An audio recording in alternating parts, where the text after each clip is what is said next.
In NHL, we have another signing the Utah Hockey Club made. Is it an underrated signing?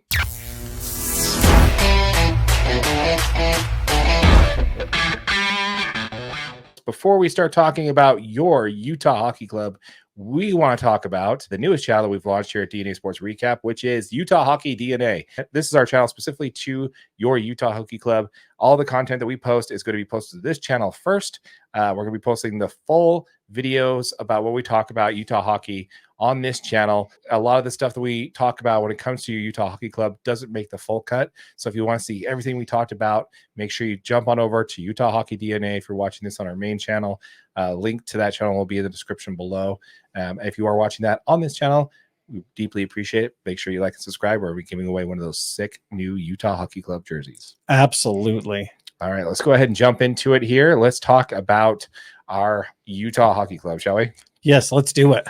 All right, so there's a signing that the Utah Hockey Club made. This one's kind of went under the radar, and we're talking about it has the Mikhail Sergachev was such a huge signing, and everyone was so excited about because of his defensive ability to play. I feel like the Kevin Stenlund signing kind of went a little under, right? Yeah, because I mean, this is an offensive player, right? And we're not a team that needed a whole lot on the offensive end, but his skill set is very unique to this team. And we're definitely going to get into that. But let's go ahead and talk about that. Utah signed 27-year-old, 6'4" Stanley Cup winner, Swedish forward Kevin Stenlund. Stenlund was drafted by the Columbus Blue Jackets 58th overall back in 2015. Yes, sir. While he gathered the most points of hit that he's had in his career so far last year, it was 15 points, by the way, which is, for those who don't watch hockey, that is 11 goals and 4 assists. He did have a negative 10 on the plus minus in his games played last season. Yeah, in games played, which is actually a career high. I believe he played 81 or 82 seasons last. Yeah, he played 81 games last year. 81 games last year. I do see him returning more towards his 2022-2023 form. We actually had a positive plus minus, which was a positive 3 with the Jets in Winnipeg. So I think it's just because it was his first season doing a full season. You know, because the previous season, I think it was in like 56 games or something like that. And the season before, he didn't break 30 for the whole first part of his career. He did break 40 games. I see him returning more to the norm. But explain to us, Utah Hockey Club fans, why this is an underrated signing.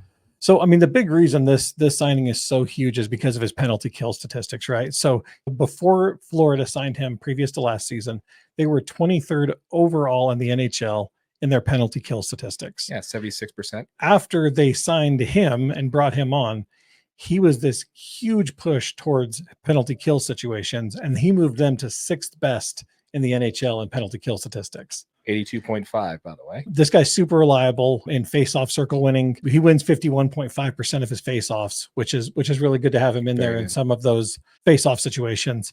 He provides a ton of flexibility to complement. I mean, he's going to play 4th line, so he's going to probably be playing with Spicy Tuna, as well as McBain's. Both these guys are really physical, right? We know Spicy Tuna likes to spend a ton of minutes in the penalty box, and McBain's also does, he has a ton of hits as well. So both these guys are really physical, but needed for that 4th line depth. It's also great because you can push him out with Sarcone and Kerfoot, along with Stenlund, and also it's a huge push for offensive players. It's going to help them obviously create some offense in that 4th line. For those of you following this channel as a intro to the hockey world, into the NHL and the hockey world, basically what a penalty kill is simply when a hockey team is in the penalty, right?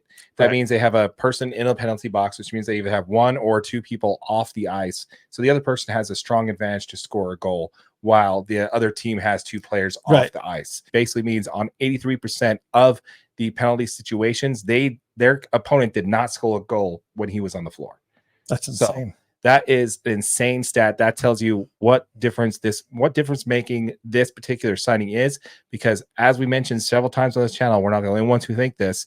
This is across national media when it comes to this hockey team. This Utah Hockey Club is on the border of becoming a Stanley Cup playoff team. Yeah. That this signing is basically really kind of pushing that forward to really say, okay, if we think right now we're kind of a fringe playoff contender, having this type of signing and having a guy who has this potential allows us to really kind of push this over that hill if we're right on the edge. Yep, so absolutely. Awesome signing. I love the pickup, and just adding more playoff experience to this Utah Hockey Club, right? He does a lot of the things that are really just underappreciated as far as effort and I mean all that stuff that there's not statistics for. This is that guy.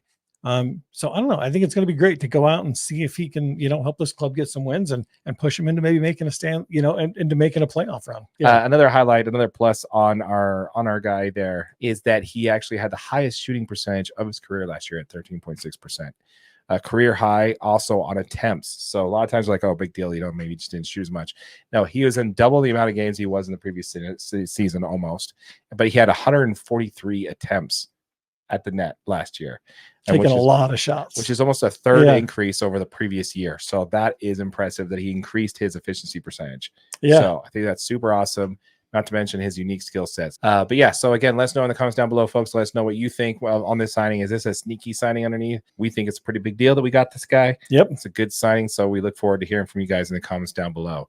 Once again, folks, we are on the grind with this channel to get to 1,000 subscribers as well. I believe we just crossed, 112. Yeah. So once this channel does hit 1,000 subscribers, we'll be giving away one of those sick new Utah Hockey Club jerseys that are only going to be available this year. So they will become a collector's items fast. So if you have not yet, if you're watching this channel for its hockey content, make sure that you check out the Utah Hockey Club, Utah Hockey DNA.